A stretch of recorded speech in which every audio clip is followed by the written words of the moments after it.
Welcome to another History Mystery. I'm Mimi, and recently we posted a picture on Facebook of a water tower built in 1887. This one, in fact, just to jog your memory. As you can see from the picture, that project didn't go so well. In fact, the tower's collapse killed one of the most famous architects in Thomasville, a man by the name of Tudor Rommerdall. You may have heard of him, especially around the museum. Rommerdall was the architect who brought us the beautiful and, dare I say, quirky design for the Lapham-Patterson House. Unlike the infamous water tower, the Lapham-Patterson House and a few other Rommerdall designs remain standing in our town.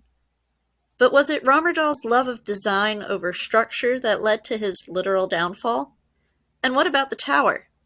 How did such a large edifice just disappear without a trace from our town?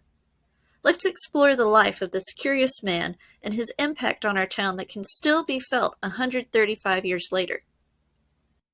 To start this story, we have to take a trip across the Atlantic to Denmark, where Rommerdall was born in 1848.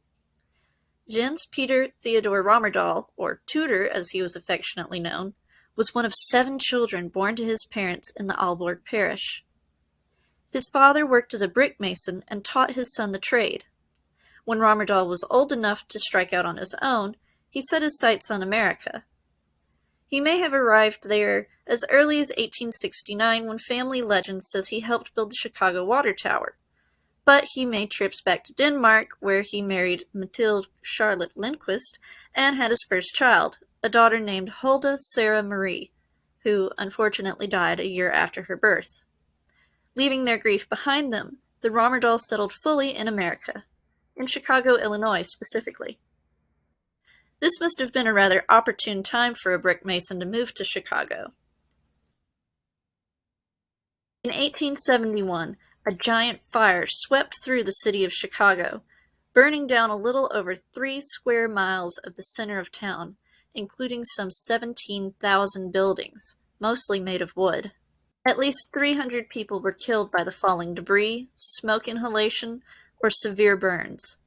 But as a hub of industry and trade, and home to the surviving hundreds of thousands of people, the city needed to be built back and fast. Rommerdall would have been in the right place at the right time to offer his hand in building fireproof brick buildings. The records for the family get a little fuzzy around this time, but we do know at some point Rommerdall made the acquaintance of Charles Lapham, a wealthy shoe merchant from Chicago. Lapham's first shoe store had been in the Palmer Hotel, one of the famous victims of the Great Chicago Fire of 1871. Consequently, Lapham suffered from many health issues and spent a good deal of his time chasing cures. Around the early 1880s, he settled on spending his winters in a new resort town down south in Georgia, a small town called Thomasville.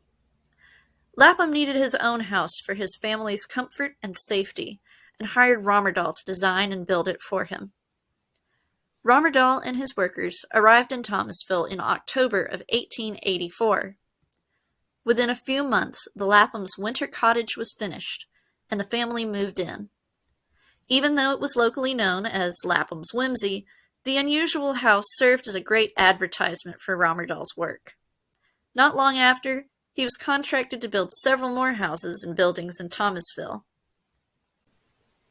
Over the next 2 years, from 1885 to 1887, Rommerdall was responsible for the Hopkins House, the Allen Normal Industrial School, the Maiserie Building, the outline of which forms the Flowers offices downtown, Cleveland Park, a plantation, the Public Library, no longer standing, the Mason House, also known as the Yellow Jacket House, 501 East Clay Street, sometimes called the Octagon House, and 103 South Broad Street, now home to the gift shop, not to mention a few other buildings which are no longer standing. With so much work to be done in Thomasville, Rommerdall moved his wife and 2 young sons down south, first renting the rectory at St. Thomas Episcopal Church, before moving into a house on McLean Avenue. Meanwhile, the city government had a project and was in need of an architect. By 1887, Rommerdall had joined forces with Edward Orlando Thompson, a local builder and the owner of a lumber supply business. With Rommerdall to design and Thompson to supply, the city chose the firm for their grand new project, a brick water tower. Work on the project began on the grounds of the courthouse in the summer of 1887. Rommerdall's vision consisted of a small pump house next to a central tower of brick that supported the piping needed to draw up the water into a tank seated on top. This central tower would be enclosed by a decorative outer wall that would protect the inner workings and support the scaffolding used to ascend the tower during maintenance. Overall, the structure was expected to reach over 70 feet high, and that's not counting the water tank and roof. Looking downtown today, it's hard to imagine such a massive structure towering over the skyline. On the morning of December 6, 1887, the tower and its outer wall stood at roughly 30 feet in height. Only a few feet away stood the mostly completed pump house and the 1858 courthouse, which was being renovated in the modern style. As the workday began, the brick masons climbed the scaffolding while Rommerdall and his assistant made their way to the top to survey the work being done. Without warning, the men felt the tower begin to sink into the ground before a massive crashing noise filled the air as the wooden scaffolding was ripped from the outer wall and the central tower went crashing into the side of the wall. Rommerdall and his foreman, Joseph Moore, were thrown to the ground and killed instantly. 4 other overseers and workmen were left dangling from the wall, while 5 laborers were trapped under the rubble. The volunteer fire department raced to the scene and threw rope up to the stranded men on the wall, while others worked to dig out the remaining workers. These 9 people were rescued, still alive, from the collapsed tower, though one of the men from the rubble died shortly afterwards. Out of the 11 people working on the tower that morning, 8 survived the collapse. Their names are J.C. Parnell, W. Spearing, William Walden, Joe Ernest, Joe Fabian, Tinny Dawsey, Warren Canigan, and Joe Tate. Rommerdall's body was taken to Chicago, while Joseph Moore and Limas Wells were laid to rest over the next week. Only Joseph Moore's grave remains standing today. But why did this tragic event happen? In this case, we can best put it down to Rommerdall's unfamiliarity with the geographical area. He was used to building in places up north, like Chicago, where the soil composition includes a firm bedrock that can handle significant amounts of weight concentrated in a small space, such as in a brick water tower. But South Georgia is a much different ball field with our sandy clay soil. Such a soil as we have can support around 2,000 to 3,000 pounds per square inch. To put it in perspective, that's the weight of half a car in 1 square inch of space. Since Rommerdall's tower tipped the scale, even in its half-finished state, at a whopping 10,080 pounds per square inch. That's nearly 8,000 pounds over budget. In total, the tower weighed around 99 to 100,000 pounds. That's the weight of roughly 25 cars. The fact that the tower didn't fall sooner is strange and extraordinary. But the last straw, or brick, was laid on that fateful day in 1887. In the aftermath of the tower collapse, the emotions of the citizens of Thomasville were somewhat varied.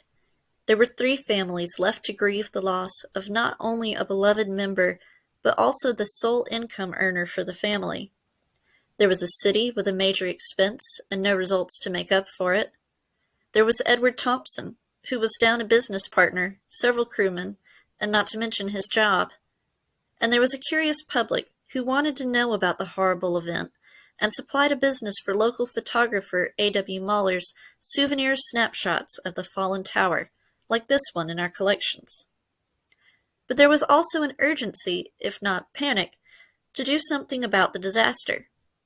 Thompson contacted the Union Iron Works Company in Chattanooga, Tennessee, and ordered an iron water tower system in the days after the first tower collapsed. That system was completed within the early months of 1888. Meanwhile, the city government proposed to finish off the collapsed tower at 30 feet, to be used as a secondary water pump and storage tower. They even tossed around the idea of a memorial plaque for the 3 men killed in the disaster. For 10 years, the remainder of the tower and pump house stood on the corner of the courthouse square until the city government, spurred on by anonymous letters in the local newspaper and some pressure from a newly hired contractor, agreed to tear it down. In its place, they promised to supply a drinking fountain, though that idea never came to fruition, and today we are left with the garden spaces around the courthouse. While Rommerdall's story came to a tragic end, his legacy has lived on through his buildings, some of which are more art than mere dwelling space. Have you ventured into a building designed by Rommerdall? Tell us about your experience in the comments. If this video interested you, be sure to check out our website and social media where you can find more pictures like these. And be sure to leave us a like on this video. And as always, thanks for watching!